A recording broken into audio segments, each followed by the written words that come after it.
cooking can get messy. Okay. Were we supposed to remove the skin? So what's a workaround? The one-pot meal. Ask any cook in the kitchen how they feel about this style of cooking, and you will get a resounding nod of approval. It's hot, but it's really good. From woks to Dutch ovens, there is no one perfect pot, but rather, culture to culture, there are many dishes that fit under one lid. That's what this pot is exactly for. I'm just gonna sneak a bite. My name is Beryl, and this show explores how our foods can bring our different cultures together, and this is our one-pot meal episode. It's not in the instructions, so we'll create our own instructions. This will be interesting. Today, I've paired up Maral and Hayat to swap iconic one-pot meals from their cultures. Hayat will make plof, a Turkmen classic, while Maral will cook Ethiopian fool for the first time. Pots at the ready, everyone.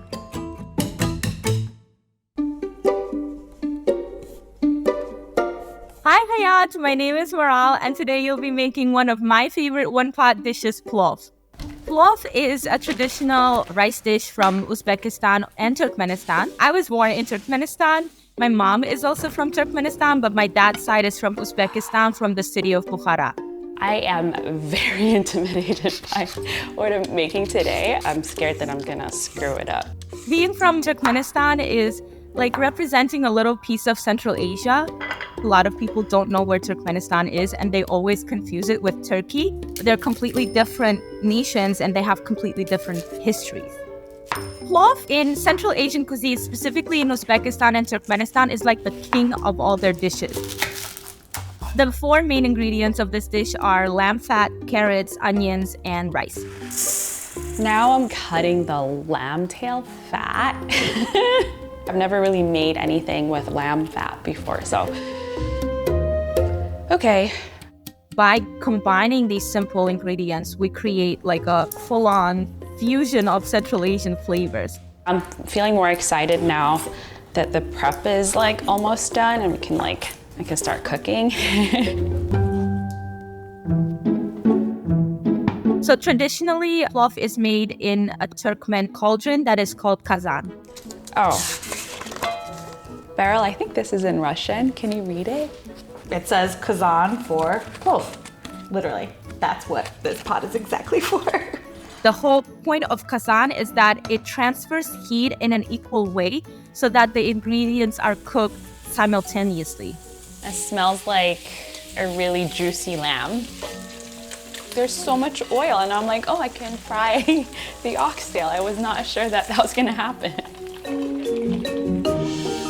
When you fry the onions, keep it frying and frying to let the juices come out. It's looking good. The meat is browning. So when we cook plof, we cook it in layers. So it goes the meat, the carrots, and rice on top. So then the chickpeas. But we serve it in reverse order. So we'll put the rice on the plate first, and then the carrots and meat on top. And when we eat it with our hands. It's a cultural way of eating food. I think it's ready. Growing up back home, this dish specifically was made by my great-grandmother, and then my mom, and then when we moved to US, it was mostly my dad. We would always eat this dish whenever we would have like a family gathering or whenever we celebrated something. Since my mom is still back home in Turkmenistan, plof brings me back to my house and my family, and it kind of brings warmth to my soul. It smells so good. When you try this dish, I hope you feel the warmth and joy of my country, and I hope you get to taste the flavors of Uzbekistan and Turkmenistan. Love, Maral.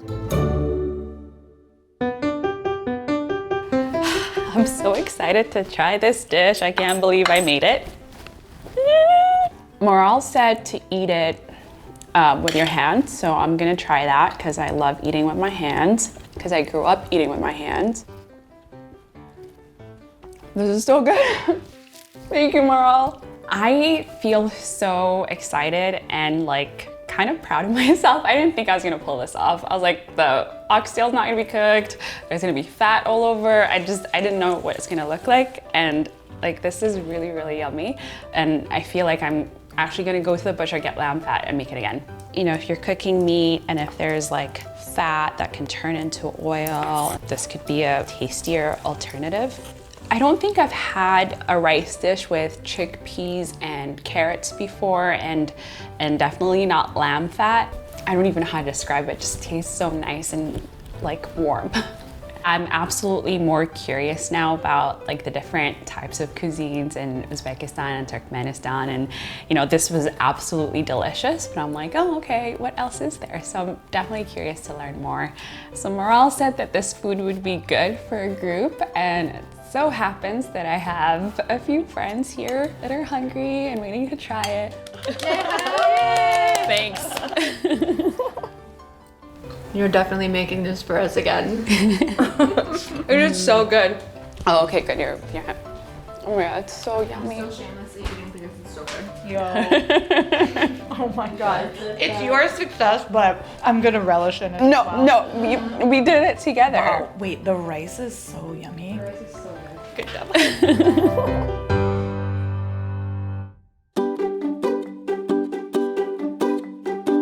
Hi there, my name is Hayat, and today you're going to be making a classic Ethiopian one-pot breakfast dish called ful. Ful is a hearty, savory, one-pot breakfast meal made of fava beans and different spices. There's this one spice that's very popular. It's called berbere, and it is primarily made of a red chili, but it also has other spices that make it unique. I'm nervous, right? Because it's my very first time cooking this dish, but all the instructions are pretty clear and I think I'll be fine. I am originally from Ethiopia. It is located in the Horn of Africa, right in the center, so it's landlocked. I grew up in the capital Addis Ababa and moved to the US in 2009 for college. Garlic, cloves chopped. There are so many different countries that do make ful and have their own variation of it. And what makes it Ethiopian, I guess, is the berbere spice. Ooh, that's actually really nice. It has like a lot of like a paprika smell. We just add from the package, right? This is something that most people don't really think to do, but I love to add the stems of the cilantro while the ful is cooking because it adds an extra flavor. So good. Nice, right? So good. Ful is special because it's easy to make and it can be shared from the same plate. I think it's very nostalgic for me because it is a breakfast dish that my family would have on the weekends, and it's something that I still make. It's like a little piece of home. So when you try this dish, I hope you feel inspired to make it multiple times afterwards. I loved making your recipe and I can't wait for you to try mine. Love, Hayat. I'm gonna be eating this. Delicious. I'm gonna add in a little bit cilantro because I like cilantro more. That's so good. That's really good actually. I really can like feel the cinnamon. It's different. We don't add cinnamon in our food. I like that we added raw vegetables on top at the end because it really does bring out like the crunch.